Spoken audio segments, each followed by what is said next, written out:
All right, so many times the questions are being asked, about Shalom Bayit, what I do Shalom Bayit, fighting, I have disharmony at home, what can I do, the whole 9 yards.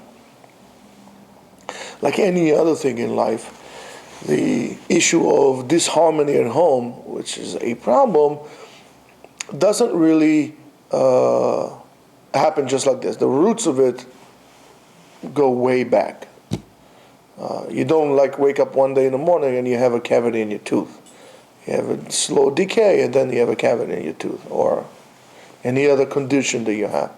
You don't just wake up like this, all of a sudden we have disharmony at home.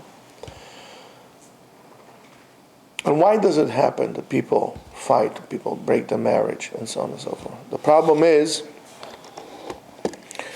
that in the process of initial engagement,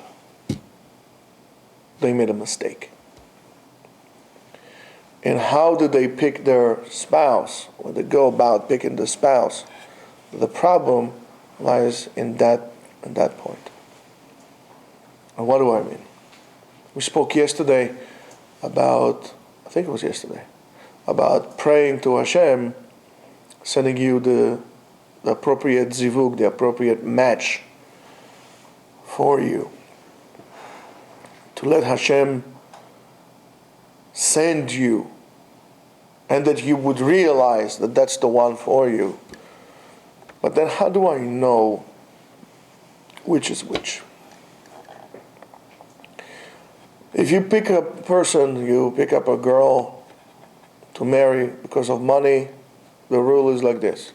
You marry for money, you're going to end up working for it. I've never seen it yet to fail. If you marry for looks, sheker achen vehevel hayofi. All these external things are just external. It's not it. I'm going to tell you something. For all of you guys who are looking for girls who look good, I'm not saying look for ugly girls specifically, but look how superficial is what we're looking for.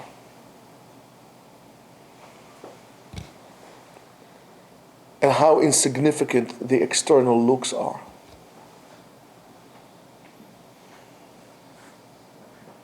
Our outside. You know how thin the outside layer of your skin, your epidermis is?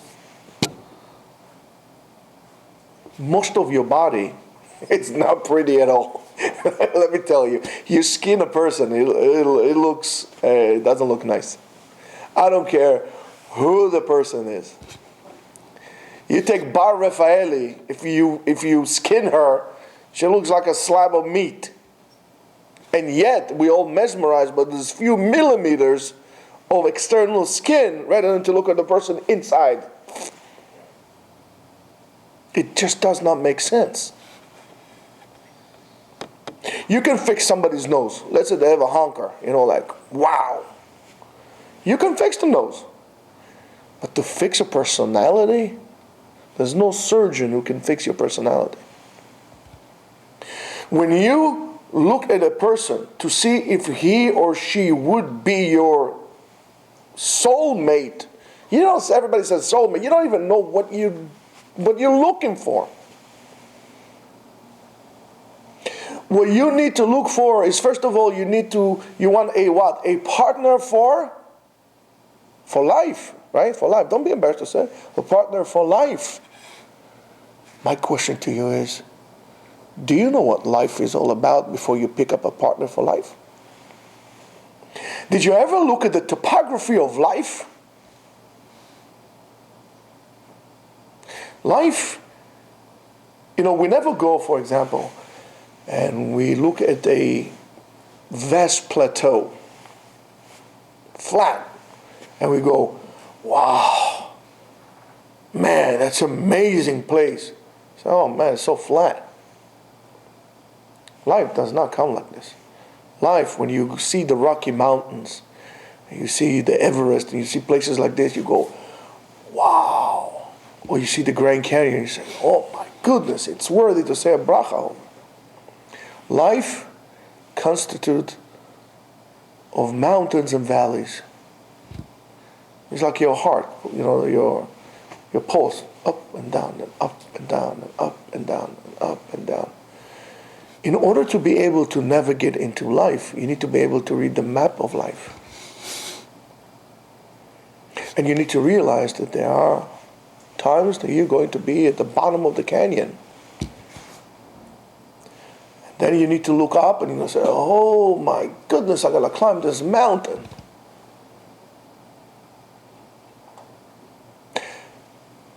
You need to realize that in order to climb the mountain, what do you need to have the most? It's a mountain you climb. What do you need to have? We'll get to it. Force, right? You need to have koach to go, right? You're wrong. Force is not what you need. Emunah is what you need. To have the belief that I can do it. You're going to do it slowly, step by step. If you're going to climb the Everest, if you're not motivated by emunah, that I'm going to make it one hammer at a time, you're not going to make it to the top. You could be the toughest, biggest, strongest guy. You're not going to make it at the top. It's up here.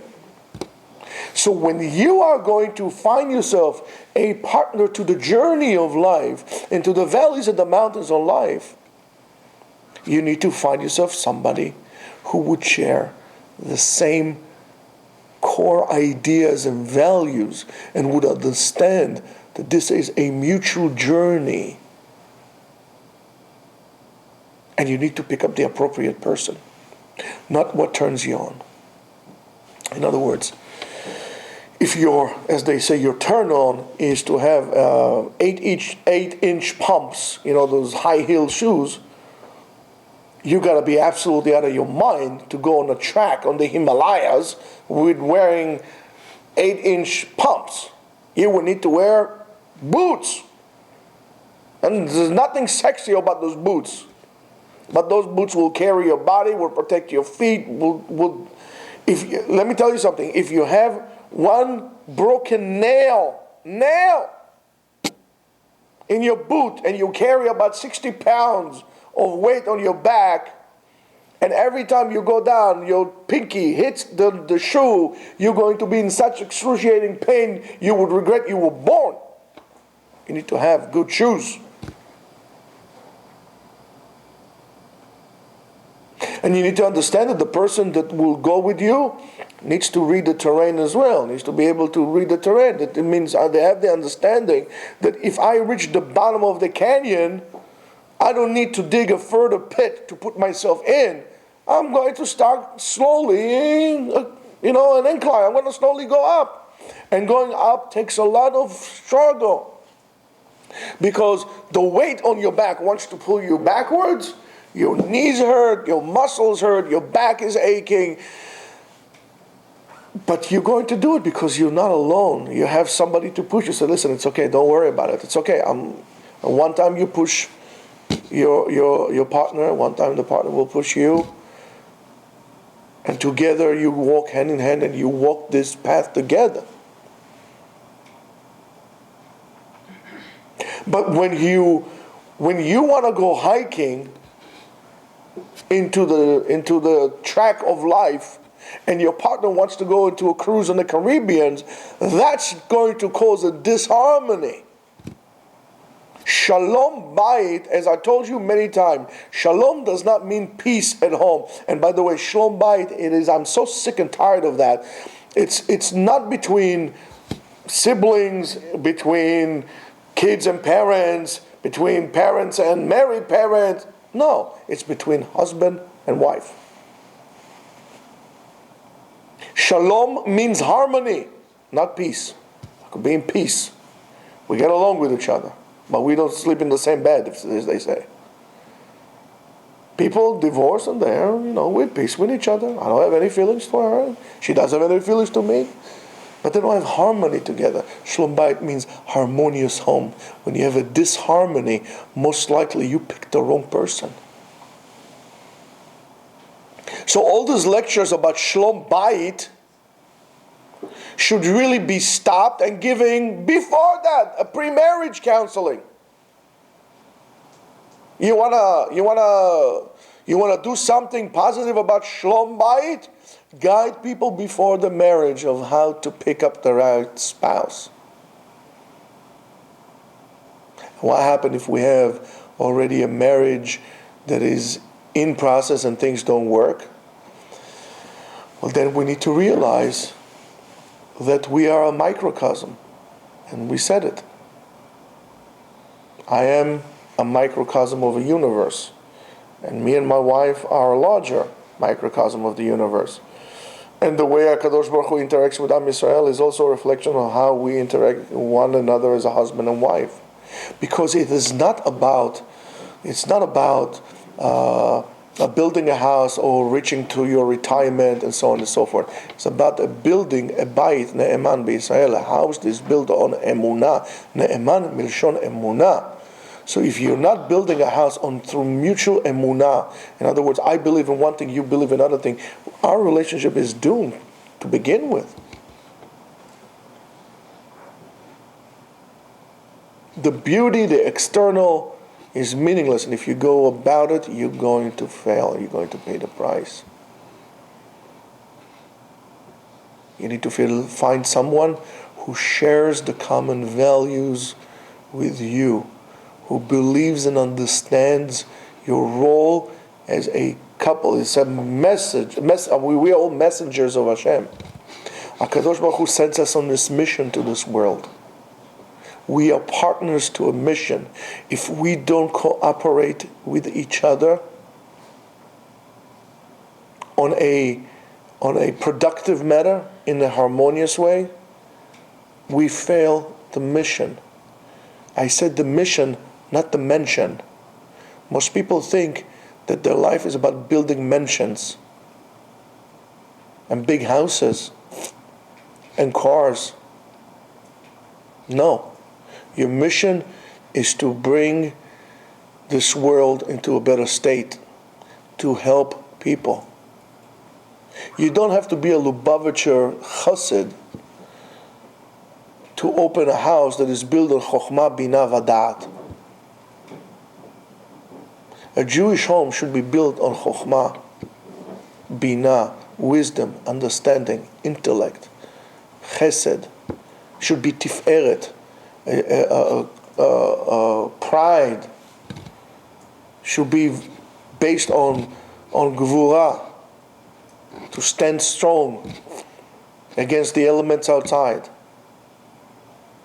on chesed, on caring, giving up from yourself, on netzach, eternal, on hod, on grace for Hashem, on Yesod, the house of the house, the foundation, the Yesod of the house should be built for the sake of Malchut of Hashem in this world. So this will be a crown, your house will be a crown for Hashem. Now you went through all the Kabbalistic metaphors and you apply it towards the issue of Shalom Bayit. That's what it means. Do you share the same values? Every girl wants a learner, or a learner and earner. And then 2 seconds later, I have a baby, I don't want to do anything, I want to stay home. How about the learning? Well, you signed my ketubah, this and that. You're right, he signed the ketubah. But what's going to be with the learning? What's going to be with the values? Apparently we did not share the same values, or the values in which you presented me are not really yours. When the tough gets going, or should I say when the going gets tough, most of the people are running away like rats from the boat. There's no such thing as tough. There's such thing as this life. And our job is to make it through this life and to come back home. Do I have a partner for this? Yes or no? This is a journey on which we're going to take. Are you going to be my partner for that? For good or bad? Are we going to stay loyal to our mission to bring it home and to bring others home, also when it's bad.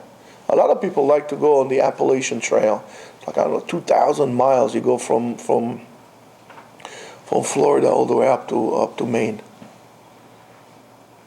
Most people don't finish it. Why? Because you have to carry the weight on your back. And it's hard, especially the first few hundred miles. It's hard. And it's raining, and you have to sleep in a tent, and you have to sleep in huts, and there are rats there, and who knows what. And you give up, and you forgot, but you forgot why you went on this journey to begin with. It's not about finishing the journey. It's about finding who you really are. So through this journey of life, you really find really who you are. Just that who you are now constitutes of two different people. Are you willing to merge into one by this journey of life? So if you want to have Shalom Bayit, start the harmony before you get married. Apply it. Look with the eyes of the Torah, with the eyes of Halakha. Don't look with the eyes of foreign ideas, of Hollywood, of people who don't have God in their life. Look at what is important in life. Share the same values. Know how to read the map. Get yourself appropriate gear for the journey. And then you're going to be on the journey of your life. Have a great day.